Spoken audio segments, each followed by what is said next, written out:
Tulsi Gabbard has enough votes to become the next director of national intelligence. I know there have been numerous things that have happened since Trump took office, Neil, that have concerned you. The mRNA AI stuff, the purported takeover of Gaza, with Trump saying things like, we'll just take it over, that the three of us discussed last week. But surely something like the confirmation of Tulsi Gabbard is cause for optimism, broadly speaking. Do you reckon that along with these revelations, Neil, is an indication that this is a different type of government? If we had a different type of legacy media now, wouldn't we be saying, yeah, oh, wow, Tulsi Gabbard's part of the Trump administration. This is so much more effective than anything we would have experienced under a kind of a Kamala first term or an Obama's ninth term. What do you say, Neil? I've listened, I suppose, to enough of the back and forth around, Tulsi Gabbard good, Tulsi Gabbard bad, to know that, again, as we keep on saying ad nauseum, it's a wait and see what actually happens. But the amount of dust that was kicked up by the mere suggestion of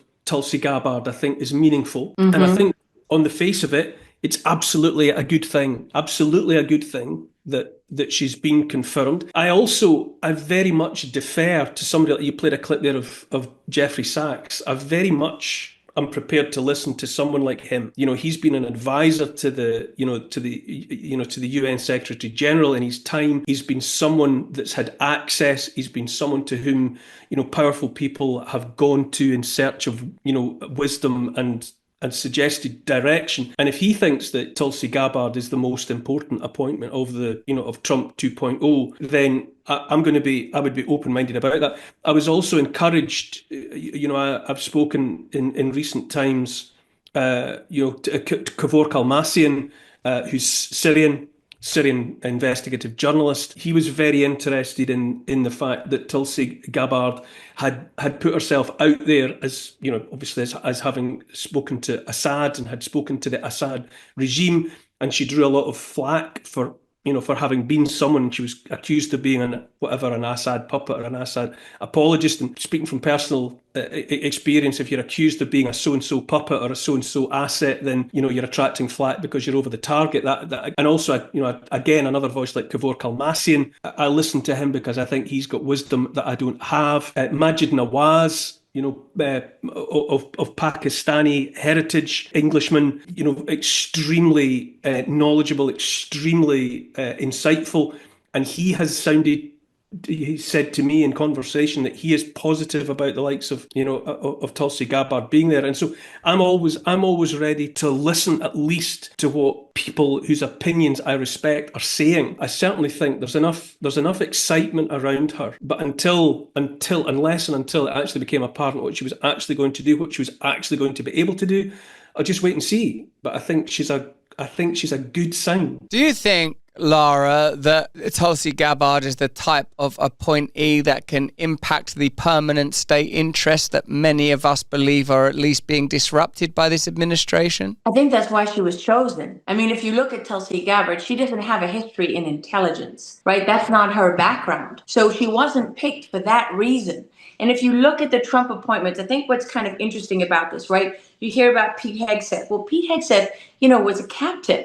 I mean, he's now in charge of generals and in charge of entire battlefields and wars and so on, right? He has a massive undertaking and a massive agency. He's never run anything like that. But why did Trump choose him? He chose him for the same reason he chose Tulsi Gabbard, for the same reason he chose RFK Jr. He chose these people to clean out the deep state.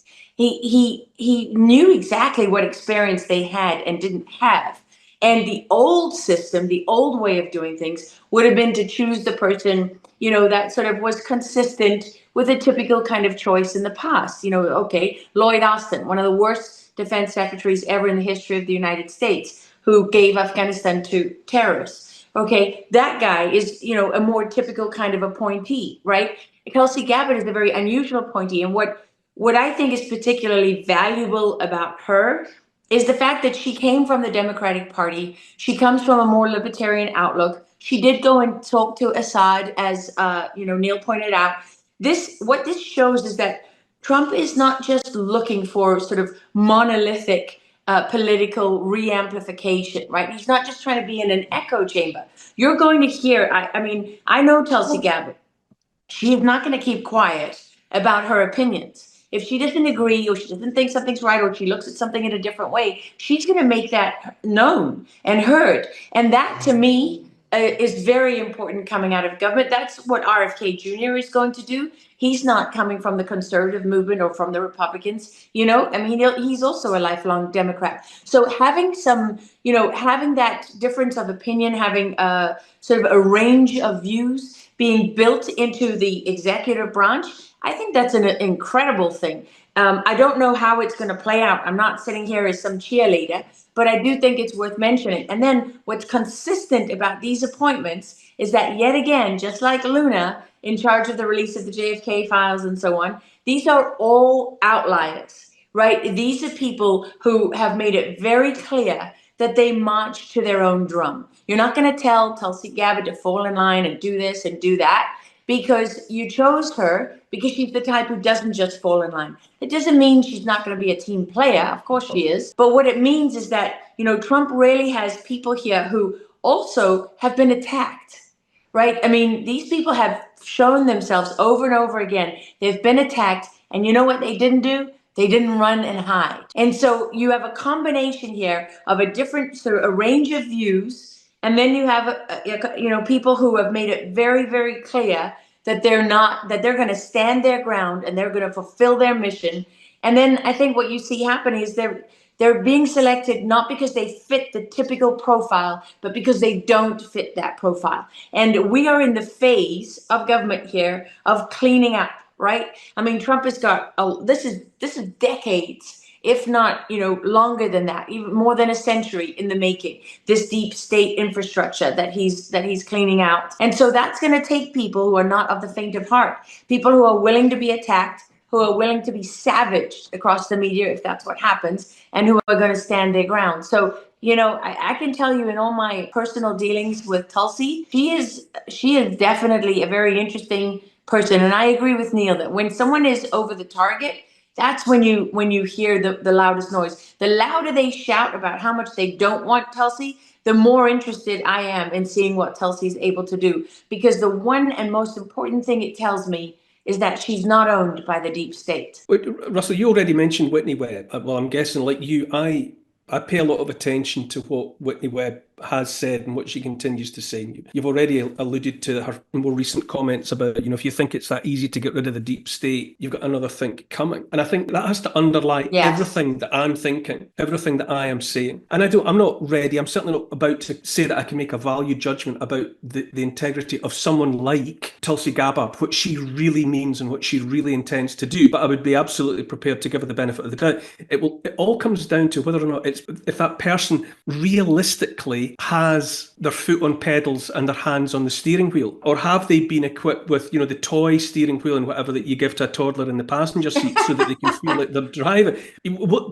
Time will tell. Are they actually able to do that? And there's also, that analogy that I made before about the staff, the holiday resort, compared to the guests that pass on through. There's also the idea of the brave soul that will, when asked, go over the top and run, towards the enemy guns. Yeah, that's a great analogy. Compared to the behaviour of the generals 5 miles back in the chateau, making the decisions, and they're not going to get killed.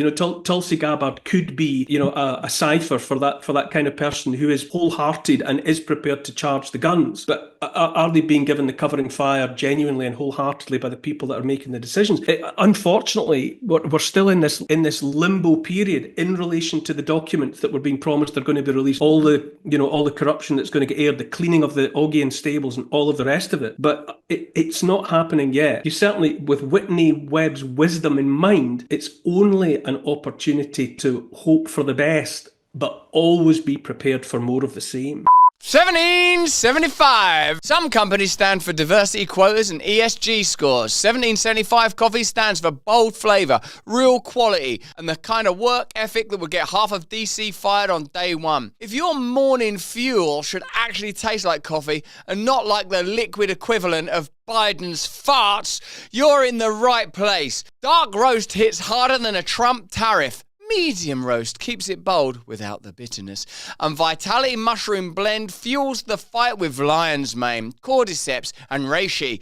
Real energy, no synthetic garbage, straight from Bill Gates' lab. Yeah, real coffee for real Americans. like me. Weak coffee is for the weak, and at Rumble, weak has never been part of the mission. No fillers, no shortcuts, and proudly backed by a platform that does not cut corners, water things down, or settle for mediocrity. For pods, whole bean, or ground coffee, head to 1775coffee.com, use the code BRAND for 15% off, and start your morning with coffee that stands for something. Hey, thanks for watching. If you want to see more uncensored content where free speech can flourish, join our live stream. Click the link right here to watch the next video if you want to, or become a member of a growing movement. Download the Rumble app and you'll be informed every time we make a new piece of content. Stay free.